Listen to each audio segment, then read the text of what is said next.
लड़की के फोन में डाला और फिर वे सब भागकर पहली मंजिल पर पहुंचे। अब इस नैनो दीवार को खोलने का असली मिशन शुरू हुआ और जैसे ही जेसी ने वो ऐप खोला उस पर 4 छेद दिखाई देने लगे। किसी भी एक बटन को दबाते ही कैमरे के पास लगी लाइटें एक खास तरीके से जलने लगती थी। जब जेसी ने एक एक करके चारों बटन दबा दिए तो सामने वाली दीवार में हलचल होने लगी। एक अजीब सी रगड़ने वाली आवाज के साथ जो दीवार लोहे जैसी सख्त दिख रही थी वो पलक झपकते ही पानी की लहरों जैसी एक जादुई दरवाजे में बदल गई। इसे देख वो लड़की खुशी से झूम उठी और जेसी के रोकने के बावजूद उसने अपना हाथ उस दीवार के अंदर डाल दिया। लेकिन उसे क्या पता था कि अगले ही पल उसके साथ क्या होने वाला है। उसका हाथ किसी अनदेखी ताकत ने जकड़ लिया। वो जितना बाहर खींचने की कोशिश करती दीवार उसे उतना ही अंदर खींचती। उस लिक्विड दीवार की पकड़ इतनी मजबूत थी कि उसका एक पैर भी अंदर खिंच गया। बाकी लोग कुछ कर पाते उससे पहले ही वो दीवार चारों तरफ से जमने लगी और उसने उस बेचारी लड़की के शरीर के निचले हिस्से को बुरी तरह जकड़ लिया। जब तक लोगों ने उसे दीवार से बाहर खींचा तब तक बहुत खून बह चुका था और उसकी जान चली गई। अब डेविड अपने गुस्से पर काबू नहीं रख पा रहा था। उसने इन सारी मौतों और बर्बादी का जिम्मेदार यूरी को ठहराया। यूरी की पागलों जैसी हंसी सुनकर डेविड का धीरज जवाब दे गया।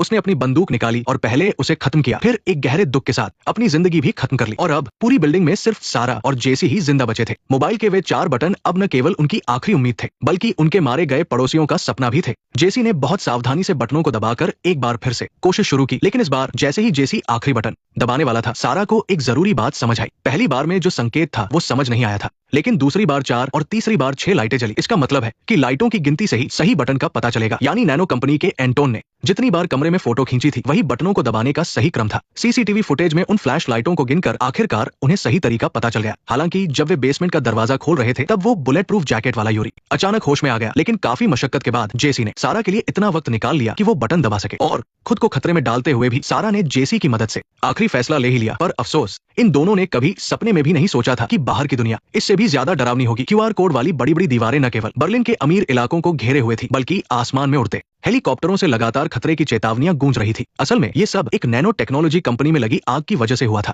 जिसने पूरे इलाके में इस सुरक्षा सिस्टम को एक्टिवेट कर दिया था। जेसी और सारा उन चंद लोगों में से थे जो जिंदा बच पाए। आपको लग रहा होगा कि कहानी यही खत्म हो गई, पर ऐसा नहीं है। जरा याद कीजिए उस यूरी को जो लोगों को बाहर जाने से रोक रहा था। वो सिर्फ नैनो कंपनी का कर्मचारी नहीं था बल्कि कंपनी का भेजा हुआ एक जासूस था। कंपनी ने इस आग का फायदा उठाकर पहले अमीर लोगों के घरों को पूरी तरह सील कर दिया और फिर इन जासूसों के जरिए ये पक्का किया कि सब मारे जाएं ताकि उनकी संपत्ति हड़पी जा सके। अपना काम पूरा होने के बाद ये जासूस नैनो दीवार को फिर से चालू कर देते ताकि घर मलबे में बदल जाए और कोई सबूत ही न बचे। आज के इस दौर में ये फिल्म हमें विज्ञान के अच्छे और बुरे दोनों पहलू दिखाती है। जहां हम नई टेक्नोलॉजी का आनंद लेते हैं वहीं कुछ लालची लोग हमेशा उसका गलत फायदा उठाने की ताक में रहते हैं। इसलिए बड़ी तकनीक वाले लोगों को ज्यादा सावधान रहने की जरूरत है। सतर्क रहकर ही हम ऐसी आपदाओं से बच सकते हैं। तो बस आज की कहानी यही खत्म होती है। अगली बार मिलेंगे एक नई फिल्म के साथ। ख्याल रखिएगा अपना। नेक्स्ट पार्ट देखने के लिए वीडियो को लाइक करो।